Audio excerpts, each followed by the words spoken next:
Good afternoon to you all, and thanks to the organizers for considering the Ghana Integrity Initiative in this webinar.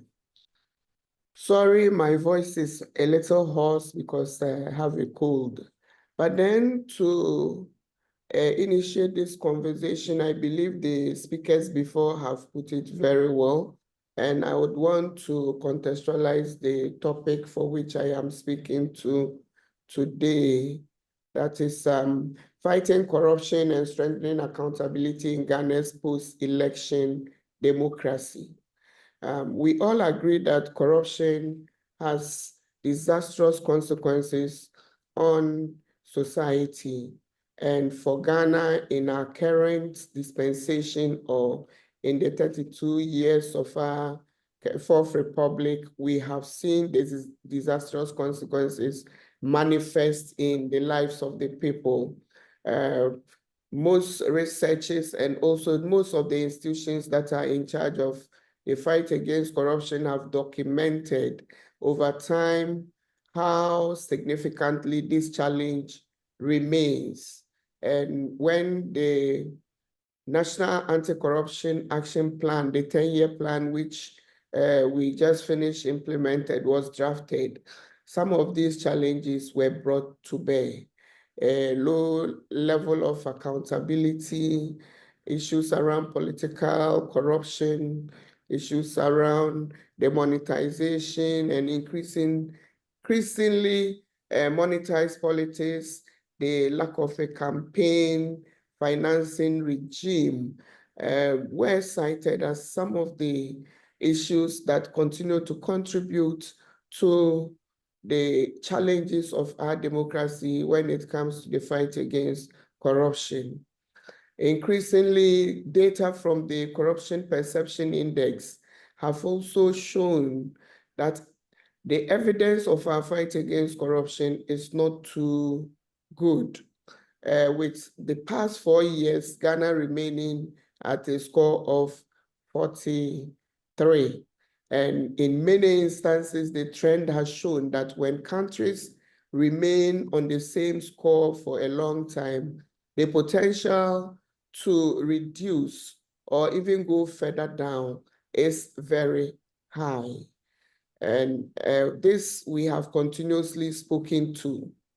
However, not much has been done because we continue to see a lot of clientelism and patrimonialism. Politicians or our leaders often engage in corrupt practices to maintain power. And we have seen increasingly the issues around mobilizing support and then also distributing favors.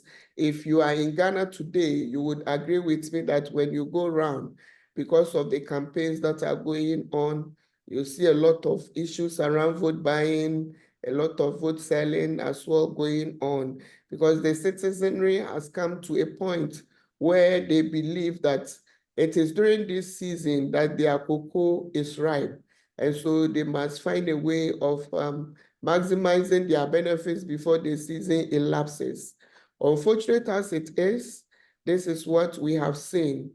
And as well, because of the entrenched economic marginalization and the issues around survival, increasingly we have seen that voters are also selling their votes.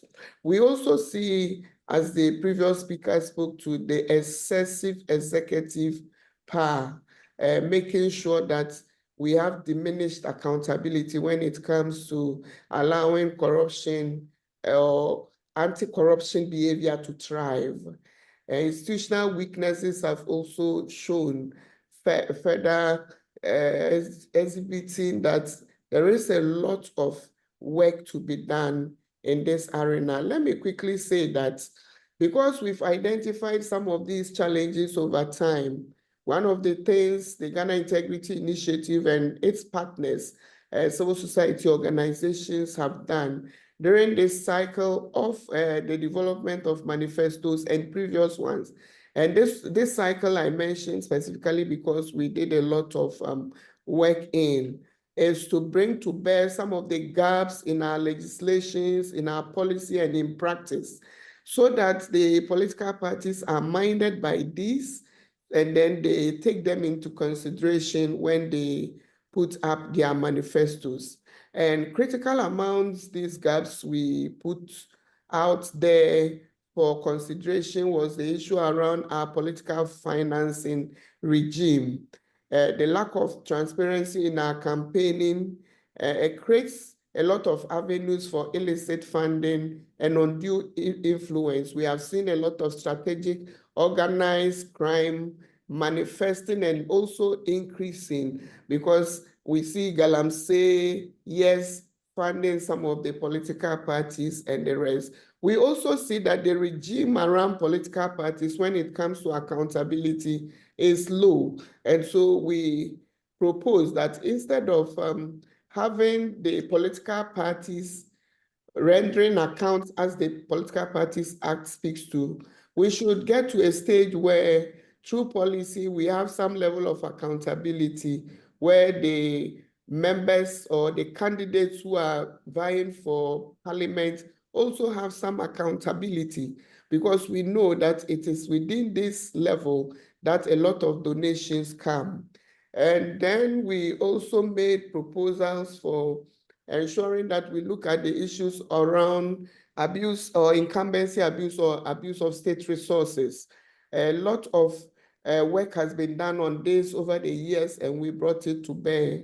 Then we see a gap around the disclosure regimes when it comes to assets.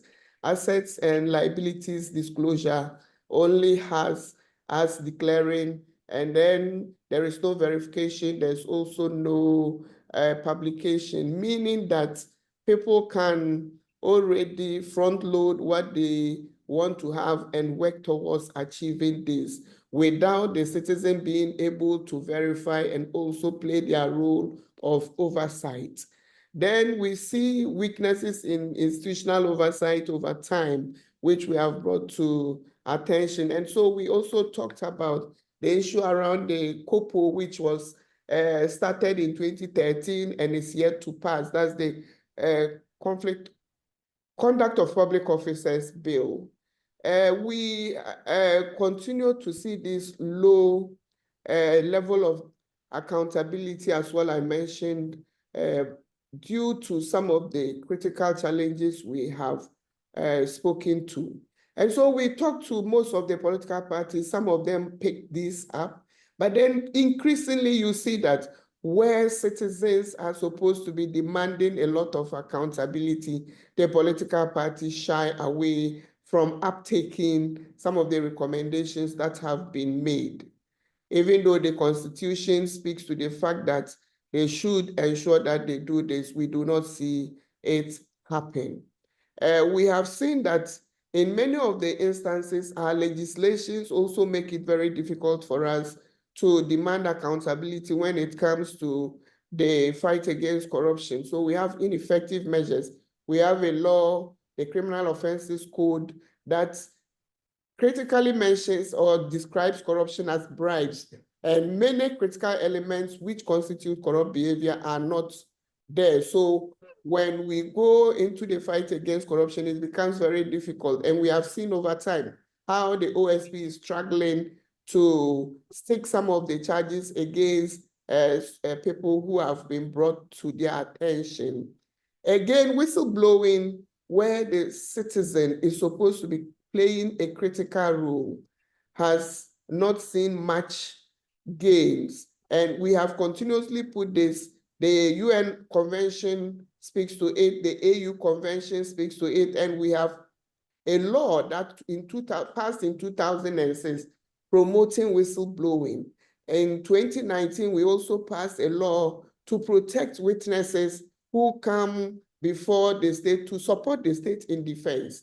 Unfortunately, we have not popularized it very well, and also because of the attitudes and cultural perceptions of people who blow the whistle, and we seeing them as snitches, that level of accountability is also not being maximized, despite the fact that civil society has continuously done a lot of education and awareness raising around the subject matter. In a year, you don't see much happening. Civil society has put in place mechanisms to promote this. The state has a lot of avenues to ensure this. Again, if you look at the law, the persons to whom declarations are made are a little questionable. We have state institutions going into assemblymen, community opinion leaders, and the rest. We believe, and we've said this over time, that we need to change this situation to give more clarity to what we want from the Whistleblowing Act, and to also continue to encourage citizens to blow the whistle as they should. We in the Ghana Integrity Initiative can say that we started an ALAC, the Advocacy and Legal Advice Center. And it is true that even though the Afrobarometer and the Global Corruption Barometer would indicate that citizens continue to say there is a fear of reporting corruption, it's also beginning to show in recent past from the data that citizens are willing to report corruption if they are sure of confidentiality and if they are sure that the issues they report would be taken up and would be dealt with, investigated, and the culprits sanctioned if they so should be. So it is not doom all along. Sorry. We see some prospects in the whistleblowing arena because we have received a lot of complaints, and these complaints have come to resolution. So for us going forward, we believe that, number one, our legislation on corruption from the Criminal Offences Act, which makes corrupt behavior mostly about 90% corruption, should change so that per the best practice and from the ONCAC, we should see other elements, including unexplained wealth, illicit enrichment, being added so that people who take the state for granted, as citizens demand, they can't be able to hold them to account from these. Again, from the law, if we have a definition of corruption that is expanded to fight corruption, then citizens can play their role as well effectively. When it comes to whistleblowing, where citizens make their contributions significantly, we have also asked for the fact that there is a need to ensure that the compensation regime that is spelled out in the law is activated so that people who make whistleblower complaints, which result in the recovery of proceeds, would be given that 10% that is supposed to be. And we see that this government has initiated that, but as to whether we are going to activate it is another thing. But we believe that when that happens, then people who see corruption would be willing to speak up against corruption, both in wherever they find themselves, either in their workplaces or in their communities. So to conclude, let me say that civil society, the citizenry, and also public sector, private sector have a role to play in the fight against corruption and the demand for accountability. If we pick what happens in other models, we co-create our situations, and then we all participate in ensuring that we come to consensus on what exactly it is we want to be working on when it comes to fighting corruption and promoting accountability. Then we would be making some very significant gains in this fight going forward. Until then, we say that our fight is more talk and very less action. Thank you.